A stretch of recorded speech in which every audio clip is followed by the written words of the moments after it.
Assalamualaikum warahmatullahi wabarakatuh. Alhamdulillahirabbil alamin. Allahumma shalli wa sallim wa barik ala sayyidina Muhammad wa ala alihi wa sahbihi ajma'in. Amma ba'd. Sahabat budaya yang amat kami hormati dan Mas Bagas ya, yang tentunya moga-moga selalu juga diberikan oleh Allah Subhanahu wa taala kesehatan. Amin amin. Karena hari ini adalah hari kesehatan nasional, betul Mas Bagas ya? Iya betul Ustadz ya. Iya, tentunya moga-moga semuanya saja termasuk sahabat budaya yang bisa mendengarkan kajian kali ini, moga-moga juga dijaga oleh Allah Subhanahu wa taala kesehatan, diberikan sehat fisik psikis, sejahtera zahir batin, bahagia selamat dunia sampai akhirat. Amin ya rabbal alamin. Sahabat budaya yang amat kami hormati dan tentunya dimuliakan oleh Allah Subhanahu wa taala, terkait dengan generasi sehat Indonesia unggul ini telah tidak terlepas daripada sehat zahir batin. Ini sangat amat penting sekali, sebab kesehatan zahir batin ini nanti menentukan juga bagaimana kita menjadi orang-orang yang melangkah ke depannya lebih baik. Maka sehat zahir batin ini kita coba lihat pada sehat zahirnya. Mungkin sehat zahirnya ini kita cenderung bisa kita lihat dengan fisiknya kuat. Sehat fisiknya, matanya atau penglihatannya, telinganya, tangan, kaki dan semuanya ini adalah sehat. Namun kajian sehat dalam bentuk fisikal ini atau fisik zahirnya ini adalah tentunya tidak hanya dalam bentuk kesehatan yang sesuai dengan dunia kesehatan. Suatu contoh, punya mata untuk melihat. Ya, betul. Punya telinga untuk mendengar, ya. Punya tangan untuk menyentuh, meraba, kaki untuk melangkah dan sebagainya. Tapi kalau kemudian pandangan Islam, kalau kemudian orang itu dikatakan sebagai orang yang sehatnya fisik adalah sehat yang digunakan ibadah kepada Allah Subhanahu wa taala.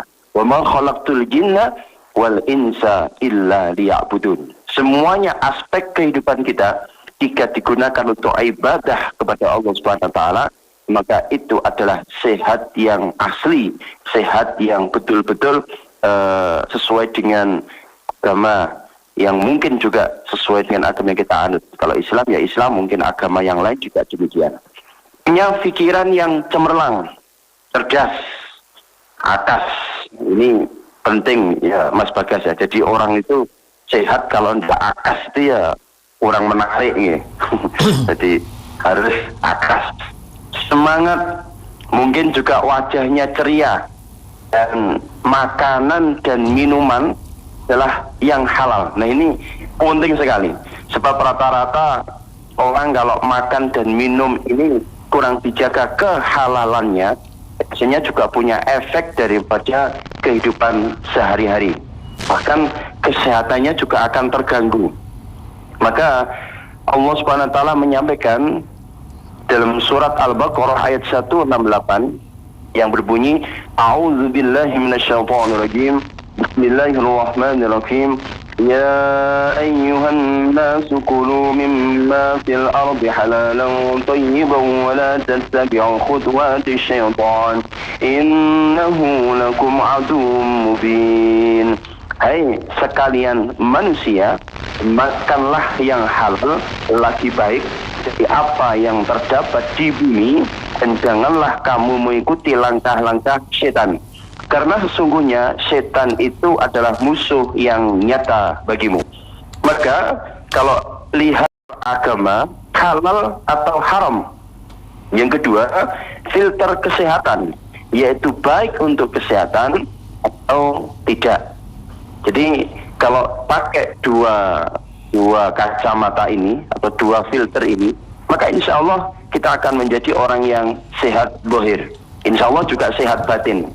Nah, sehat batin ini memang ya sangat penting juga dalam hidup, tentunya tidak siksa, tidak memiliki rasa iri hati, tidak mengeluh, tidak bersedih, tidak mudah sakit hati, ikhlas, jujur, dan tentunya sering mengoreksi diri sendiri. Ini adalah kesehatan dalam bentuk batin. Nah, dalam rangka kesehatan dohir batin ini, tadi saya sampaikan bahwa kesehatan dalam bentuk makanan dan minuman yang halal, haram ini punya pengaruh yang luar biasa. Sebab orang kalau makannya salah akan merusak kesehatan. Mohon maaf ya, jadi kalau orang itu suka makan makanan yang haram, dan seringkali kita mengkonsumsi tapi tidak melihat halal haramnya. Jadi kalaupun sudah halal saja, pertimbangannya adalah merusak tubuh atau tidak. Sebab apa? Tubuh kita ini adalah bukan milik kita, tapi miliknya Allah Subhanahu wa Ta'ala yang dititipkan kepada kita.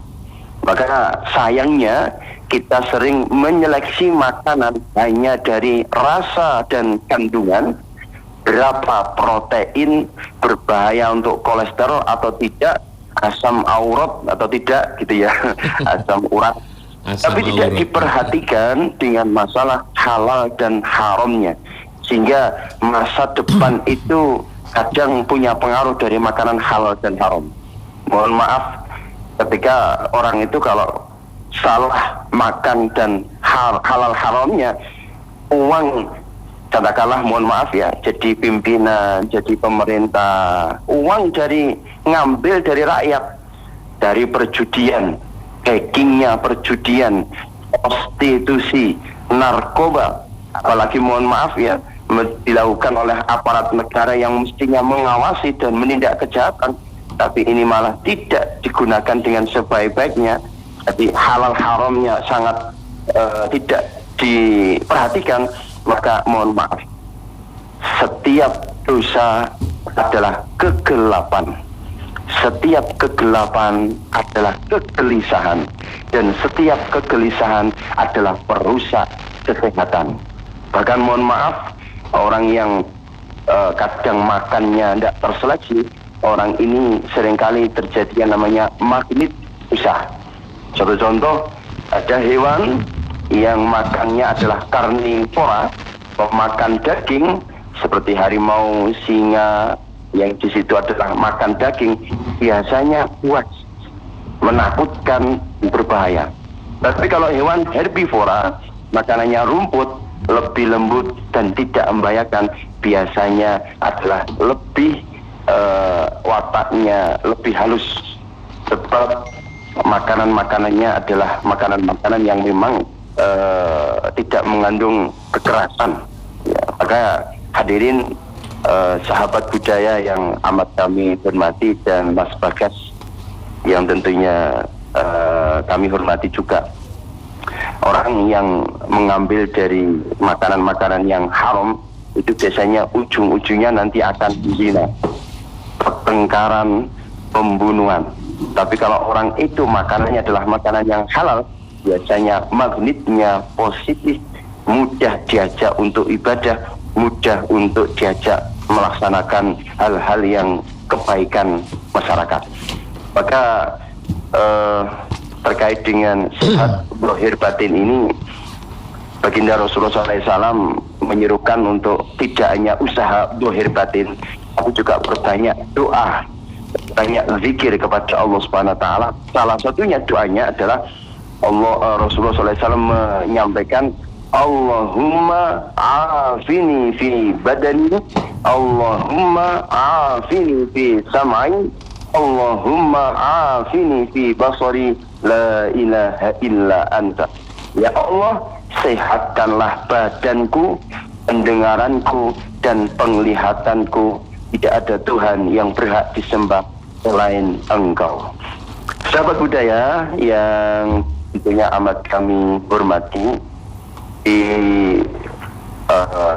terkait dengan penyampaian dalam rangka generasi sehat dan Indonesia unggul ini, masuk pada poin Indonesia unggul, kalau Menko PMK menyampaikan Bapak Muhadjir Effendi bahwa untuk membuat Indonesia unggul perlu ada kebenaran diperkuat, kebaikan dan keindahan.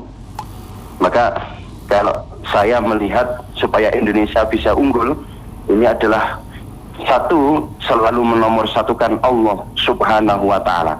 Jujur dalam segala perbuatan, ikhlas dalam beribadah dan berbuat, syukur dalam semua kondisi, enak maupun tidak enak, benar dalam melangkah, berbuat baik kepada orang yang baik kepada kita, berbuat baik kepada orang yang jelek kepada kita, dan indah dalam bertutur kata dan berbuat, alias sopan bertutur kata, santun dalam berbuat. Demikian merupakan singkat daripada prolog terkait dengan generasi sehat.